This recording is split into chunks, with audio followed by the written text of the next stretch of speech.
माननीय सभापति जी, मैं आपके प्रति बहुत ही आभारी हूँ कि आपने दुनिया के विशालतम लोकतंत्र के मंदिर में मुझे अपना विचार रखने का मौका दिया है।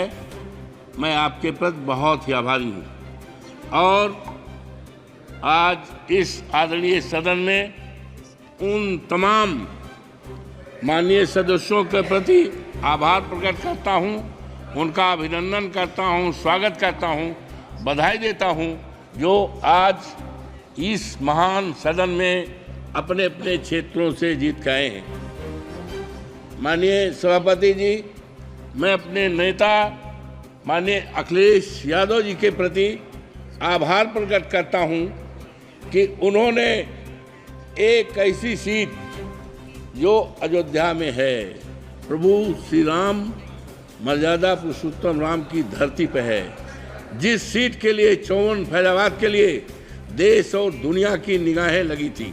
और आज मान्यवर, आज जब चुनाव हो गया है, जब वहाँ की देवतुल्य मतदाताओं ने मुझे चुनाव जिताकर भेजा है, तो आज केवल हिंदुस्तान में ही नहीं सारी दुनिया में चर्चा है।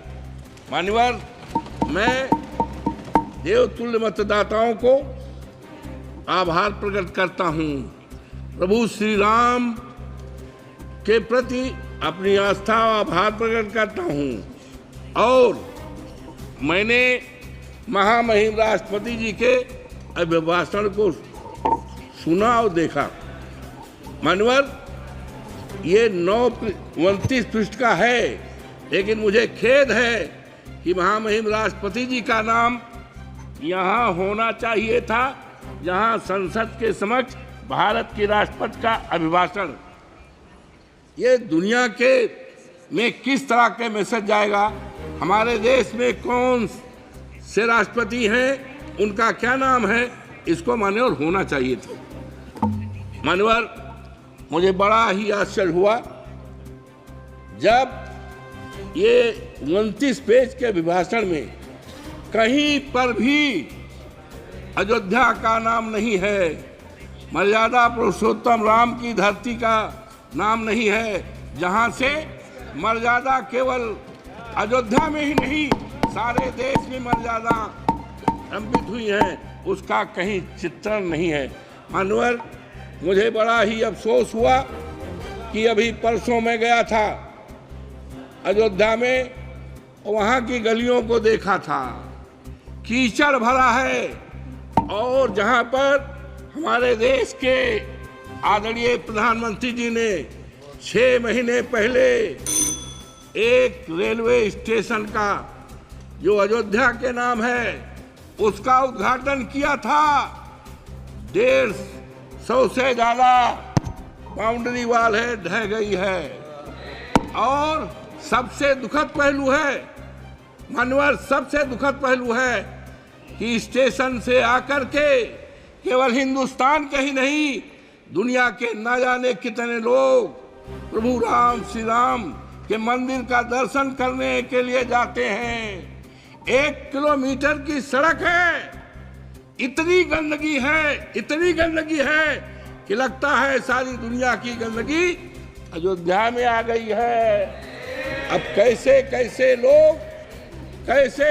लोग दर्शन करने के लिए जाते हैं, प्रभु राम के मंदिर में जाएंगे तो सारी गंदगी को पैर से छप छप करके जाएंगे। और यही नहीं मान्यवर, मैं और आगे बढ़ा तो वहाँ पर जलायन एक अयोध्या का प्रभु श्री राम के मंदिर के पास का है जलायन मोहल्ला, पानी भरा है और इतना पानी भरा है और मानवर गरीबों का मोहल्ला है, कमजोरों का मोहल्ला है, दलितों का मोहल्ला है और पानी भरा है। और सुना है उसके निकासी के लिए 35 करोड़ रुपए अलॉट हुआ है, लेकिन पता नहीं है ये पैसा कहाँ गया है, किस पे खर्च हो रहा है, गरीबों का मुआवजा नहीं दिया। और मनोहर, मुझे बड़ा अफसोस हुआ कि वहाँ पर एरोड्रम बना है, लेकिन एरोड्रम बनने में गरीबों को, किसानों को पैसा नहीं दिया गया। और अफसोस की बात है कि हर साल मार्च के एंड में सर्किलेट बनता है। सर्किलेट के द्वारा जमीनों का मूल्य का निर्धारण होता है, लेकिन अफसोस के साथ कहना पड़ता है हमारे उत्तर प्रदेश के हर जिलों में सर्किलेट बना है, लेकिन आज 7 साल हो गया है फैजाबाद के, अयोध्या के किसानों की जमीनों के लिए सर्किलेट न बनने के कारण उनकी जमीनों को कौड़ियों के दाम पर बाहरी लोगों को बसाने का काम किया है। हमारे नेता के पास न जाने कितने लोग आए, लेकिन हम कह के आए हिमानवर कि हम मुआवजा दिलाएंगे, हमारे नेता ने कहा था, लेकिन मुआवजा नहीं मिला। मानवर, ये मर्यादा पुरुषोत्तम राम की धरती है, वहाँ की मर्यादा को तोड़ा गया है। और निशिकांत दुबे जी, निशिकांत दुबे जी, धन्यवाद। वहाँ की मर्यादा को तोड़ा गया है, गरीबों के घर को ढहाया गया।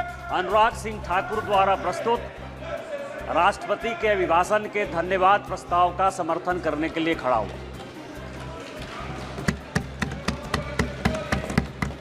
मैंने कल से लेकर